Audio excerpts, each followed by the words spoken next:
नमस्कार मंडळी, श्री स्वामी समर्थ. स्वागत आहे तुमचे माझ्या यूट्यूब चॅनलवरती. आजचा दिवस तुम्हाला खूप छान सुखाचा, आनंदाचा जाऊ हीच मी स्वामींच्या चरणी प्रार्थना करते आणि आज या नवीन व्हिडिओला सुरुवात करते. प्रत्येक महिन्यामध्ये अमावस्या तिथी येते आणि प्रत्येक अमावस्येचं महत्त्व हे देखील वेगवेगळं असतं. आज 19 डिसेंबरला मार्गशीर्ष अमावस्या आलेली आहेत आणि ही वर्षातील शेवटची अमावस्या असणार आहेत. प्रत्येक महिन्यात येणाऱ्या अमावस्येला आपल्या पितरांची पूजा करावी असे आपल्या धर्मशास्त्रामध्ये सांगितले जाते.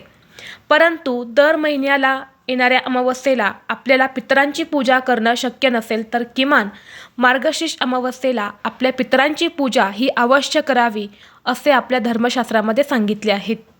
या मार्गशीर्ष अमावस्येचा प्रारंभ 19 डिसेंबरला शुक्रवारी पहाटे 4:59 झालेला आहे आणि समाप्ती 20 डिसेंबरला सकाळी 7:12 होणार आहेत.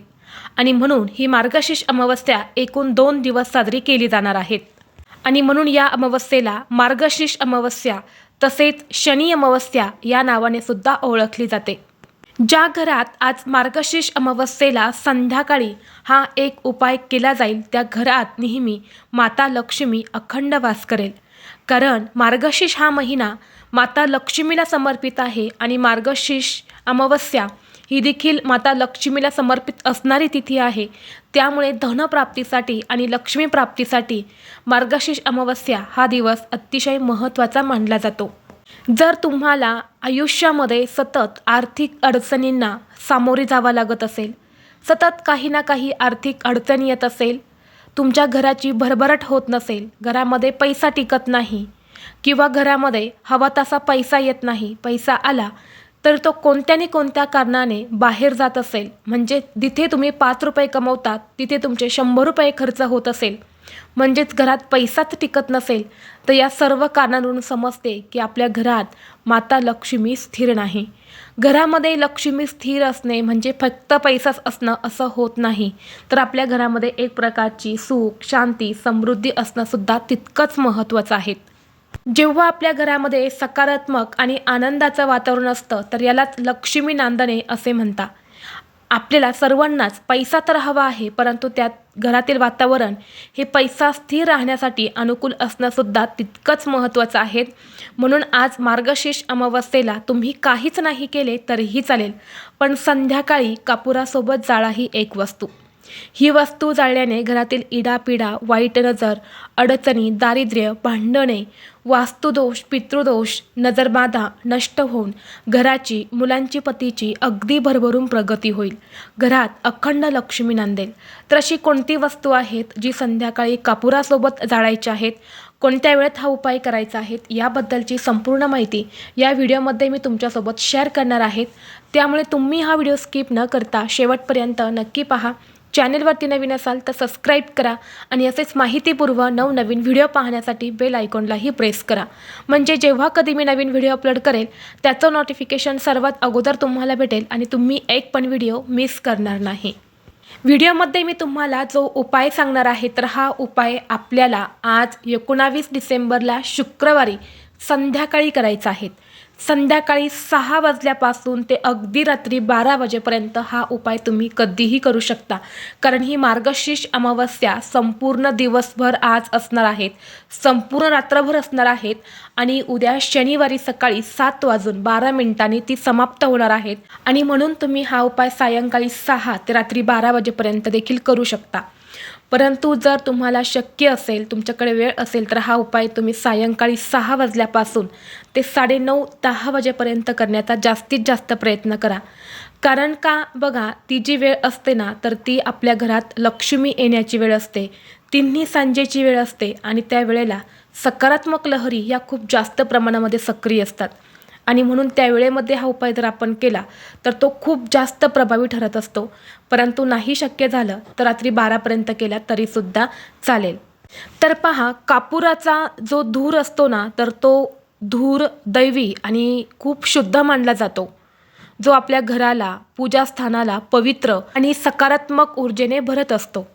आणि म्हणूनच कापूर हा पूजेमध्ये अवश्य वापरला जातो.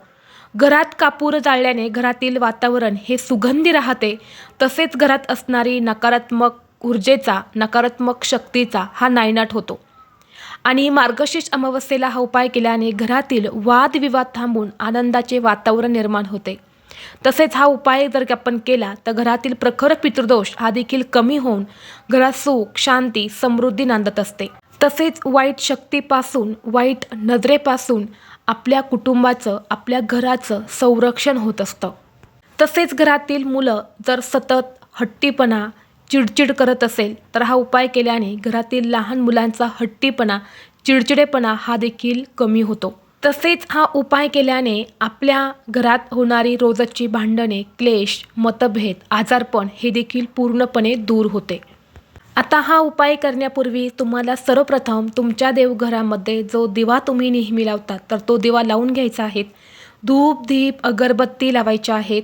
मुख्य प्रवेशद्वारावरती सुद्धा एक दिवा लावायचा आहे. मुख्य प्रवेशद्वार हा उघडा करून ठेवायचा आहे. घराच्या खिडक्या उघड्या करून ठेवायच्या आहेत. आणि यानंतर तुम्हाला हा उपाय तुमच्या घरात करायचा आहे. उपाय करण्यासाठी तुम्हाला एक मोठी मातीची पणती घ्यायची आहे. जर तुमच्याकडे मातीची पणती नसेल तर तुम्ही एखादी स्टीलची वाटी देखील घेऊ शकता, किंवा कापूर जाळायचं भांडं तुमच्याकडे असेल तर ते सुद्धा तुम्ही घेऊ शकता. यामध्ये तुम्हाला सर्वप्रथम मूठभर तांदूळ ठेवायचे आहेत आणि त्यानंतर 5 भीमसेनी कापराच्या वड्या तुम्हाला घ्यायच्या आहेत. भीमसेनी कापूर तुमच्याकडे नसेल तर साधा कापूर घ्या आणि तो कापूर तुम्हाला सर्वप्रथम शुद्ध गाईच्या तुपामध्ये भिजवायचा आहे. आणि या 5 कापूर वड्या तुम्हाला तुपामधून काढून त्या प्लेटमध्ये किंवा त्या कापूर जाळण्याच्या भांड्यामध्ये आपण तांदूळ ठेवले आहे तर त्यावर तुम्हाला या 5 कापूर वड्या ठेवायच्या आहेत. यानंतर आपल्याला 2 अखंड फुलाच्या लवंगा घ्यायच्या आहेत. ज्याला फूल असेल अशाच 2 अखंड फुलाच्या लवंगा ठेवायच्या आहेत आणि 2 हिरवी वेलची तुम्हाला ठेवायच्या आहेत. यानंतर तुम्हाला काय करायचं आहे, तुमच्या हातामध्ये तुम्हाला चिमूटभर काळे तीळ घ्यायचे आहेत. जर तुमच्याकडे काळे तीळ नसेल तर तुम्ही थोडीशी काळी मोहरी घ्यायची आहेत. आणि हे काळे तीळ आपल्याला आपल्या घरातील प्रत्येक व्यक्तीवरून डोक्यापासून ते खाली पायापर्यंत 7 वेळा उतरवून घ्यायचे आहेत.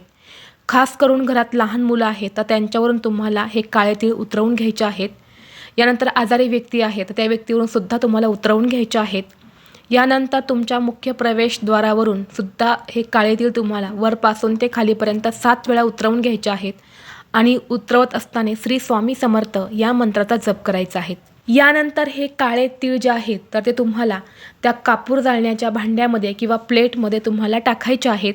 आणि यानंतर हा कापूर तुम्हाला तुमच्या देवघरासमोर प्रज्वलित करायचा आहे. आता कापूर प्रज्वलित केल्यानंतर तुम्हाला श्री स्वामी समर्थ, श्री स्वामी समर्थ किंवा ओम नमो भगवते वासुदेवाय नमः या मंत्राचा जप करायचा आहे. आणि काही वेळानं ते भांडं तुमच्या देवघरासमोरून उचलायचं आणि त्याचा धूर हा संपूर्ण घरामध्ये तुम्हाला फिरवायचा आहे. यानंतर तुमच्या मुख्य दरवाजावरती जायचं आहे आणि घराचा मुख्य दरवाजा हा उघडा करून तुम्हाला ठेवायचा आहे. आणि त्या उंबरठ्यावरती तुम्हाला मधोमध हे जे भांडं आहे तर हे ठेवून द्यायचं आहे.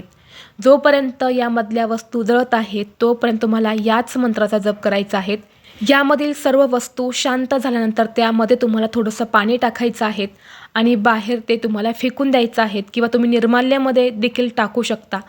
तर अशा पद्धतीने तुम्हाला हा उपाय जो आहे तर तो आज संध्याकाळी आपल्या घरामध्ये मार्गशीर्ष अमावस्येला आवर्जून करायचा आहे. अत्यंत प्रभावी उपाय आहेत. नक्की करा. हा उपाय केल्याने तुमच्या घरातील सर्व समस्या, अडचणी, अडथळे हे दूर होतील. त्याचबरोबर आपल्याला आज संध्याकाळी आपल्या घरामध्ये कर्पूर होम हा देखील आवर्जून करायचा आहे. प्रत्येक अमावस्येला घरामध्ये कर्पूर होम हा केलाच गेला पाहिजे. कारण आपण प्रत्येक दिवशी विशेष काही उपाय करत नाही आणि इतर दिवसांच्या तुलनेत अमावस्येला जर आपण काही उपाय केले ना तर ते खूप प्रभावी ठरत असतात. कारण अमावस्येचा हा जो दिवस असतो तर हा नकारात्मकता, वाईट शक्ती दूर करण्यासाठी खूप प्रभावी दिवस मानला जातो. तर कर्पूर होम करण्यासाठी तुम्हाला एक नारळ लागणार आहेत, ज्यामध्ये पाणी असेल असा हा नारळ तुम्हाला घ्यायचा आहे. जर तुमच्याकडे अगोदरच कर्पूर होम करण्यासाठी नारळ असेल तर तोच तुम्ही घ्या आणि पहिल्यांदाच जर तुम्ही करत असेल तर नवीन नारळ तुम्हाला घ्यायचा आहे. यानंतर हा नारळ तुम्हाला उजव्या हातामध्ये घेऊन या नारळावरती तुम्हाला 5 किंवा 7 कापराच्या वड्या ठेवायच्या आहेत. यानंतर हा कापूर तुम्हाला प्रज्वलित करायचा आहे आणि श्री स्वामी समर्थ या मंत्राचा जप करायचा आहे. आता कापूरवड्या ठेवताना एक कापूरवडी पहिल्यांदा नारळावरती ठेवा आणि ती प्रज्वलित करा. ती कापूरवडी संपत आली की पुन्हा दुसरी कापूरवडी ठेवायची. असे तुम्हाला एक एक करून 5 किंवा 7 कापूरवड्या त्या नारळावरती ठेवून तुमच्या देवघरासमोर जाळायच्या आहेत. तर यालाच कर्पूर होम असं म्हटलं जातं. जर आपण दर अमावस्येला असा कर्पूर होम जर आपल्या घरात केला तर घरातली इडापिडा, नजरबाधा, दारिद्र्य दूर होऊन कुटुंबाची भरभरून प्रगती होते. तर हा एक उपाय देखील आपल्याला आज संध्याकाळी मार्गशीर्ष पौर्णिमेला करायचा आहे.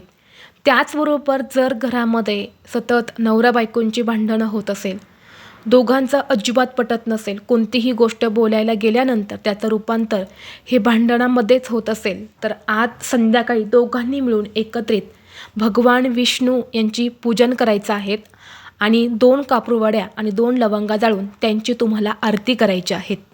त्याचबरोबर आज संध्याकाळी दक्षिण दिशेला तोंड करून एक मोहरीच्या तेलाचा दिवा नक्की लावा आणि दक्षिण दिशेकडे तोंड करून तुम्हाला पितृस्तोत्राचं पठण आवर्जून करायचं आहे. त्याचबरोबर आपल्या देवघरासमोर बसून कालभैरव अष्टकमचं पठण देखील तुम्ही करू शकता. कालभैरव अष्टकम हे आपल्या घरातील अडचणी दूर करण्यासाठी खूप प्रभावी सेवा मानली जाते, तर म्हणून त्याचं देखील तुम्ही पठण करू शकता. व्हिडिओ तुम्हाला आवडला तर लाईक करा, चॅनलवरती नवीन असाल तर सबस्क्राईब करा आणि हा व्हिडिओ आपल्या मित्रपरिवारासोबत जास्तीत जास्त शेअर करा. चला तर मग भेटू असंच पुढल्या एका नवीन व्हिडिओमध्ये. तोपर्यंत सर्वांना श्री स्वामी समर्थ.